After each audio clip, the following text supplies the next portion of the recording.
নলবাৰীত প্ৰতিবাদ বৌদ্ধিক মহলৰ এজেপিৰ নেতা অমৃত খাটনিয়াৰে কৰা এটা মন্তব্যৰ বিৰুদ্ধে শ শ জনতাৰ প্ৰতিবাদ। মন্ত্ৰী জয়ন্ত মল্ল বৰুৱাৰ পৰিয়ালে কৰা গীৰগাই কেলেংকাৰীক লৈ এক বিশেষ মন্তব্য কৰিছিল এজেপিৰ নেতাগৰাকীয়ে।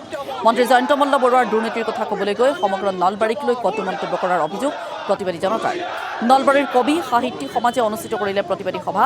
প্ৰতিবাদী সভাৰ পাছত জিলা আয়ুক্তৰ কাৰ্যালয়লৈ প্ৰতিবাদী সমদল উলিয়াই প্ৰতিবাদী লোকসকলে। অমৃত খাটনিয়াৰে কৰা মন্তব্যই নলবাৰীৰ জনতাক অপমান কৰিছে। তেওঁ ক্ষমা বিচাৰিব লাগে বুলি দাবী তুলিলে প্ৰতিবাদকাৰীসকলে। ইয়াৰ লগতে নলবাৰীক লৈ অপমানসূচক মন্তব্য কৰাৰ অভিযোগত আইনী ব্যৱস্থা ল'ব লাগে বুলিও স্মাৰক পত্ৰ প্ৰদান কৰিলে জিলা আয়ুক্ত। নলবাৰী ৰাইজক যি অপমান কৰিলে তাৰ কাৰণে নলবাৰী ৰাইজে কোনোদিনে অমৃত খাটনিয়াৰ ক্ষমা নকৰে। যেতিয়ালৈকে তেওঁ ৰাজহুৱাভাৱে নলবাৰী ৰাইজৰ ওচৰত ক্ষমা প্ৰদান নকৰে, ক্ষমা নোখোজে। তেওঁ জনা উচিত যে নলবাৰী শিক্ষাৰ ক্ষেত্ৰত শদিয়াৰ পৰা ধুবুৰীলৈকে উন্নত।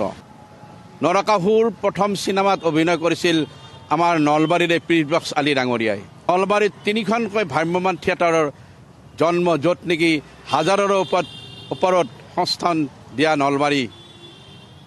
তেওঁ জনা উচিত যে নলবাৰীতে প্ৰথমতে আন্দোলনকাৰী ওলাইছিল, ভাষা আন্দোলন, বিদেশী বহিষ্কাৰ আন্দোলন। যে তেওঁ এজন অসমীয়াৰ সন্তান হৈ তেওঁ অসমীয়াকে এনেধৰণৰ অপমান কৰিব পাৰে, এইটো ভাবিব নোৱাৰা কথা।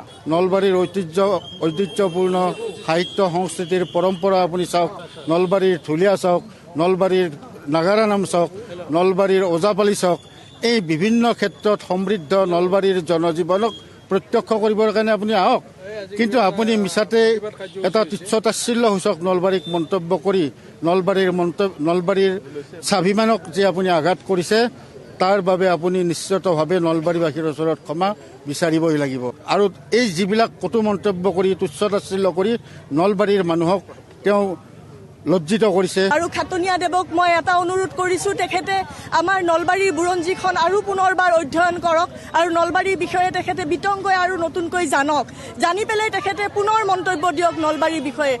নতুন প্ৰজন্মৰ যিসকলে উদ্বুদ্ধ হয় এই মাধ্যমবিলাকৰ ওপৰত, তেওঁলোক হতাশাগ্ৰস্ততাত ভোগে যে আমি এখন এনেকুৱা নগৰত আছোঁ নেকি বা এনেকুৱা এখন স্থানত আছোঁ নেকি য'ত আমাক এনেকুৱাকৈ সদায় তাচ্ছিল্য কৰা হয়। এই ঘটনাটো আজিয়েই নহয়, এনেকুৱা কেইবাটাও ঘটনা মই মোৰ জীৱনকালত পাইছোঁ য'ত নলবাৰীক তাচ্ছিল্য কৰা হৈছে।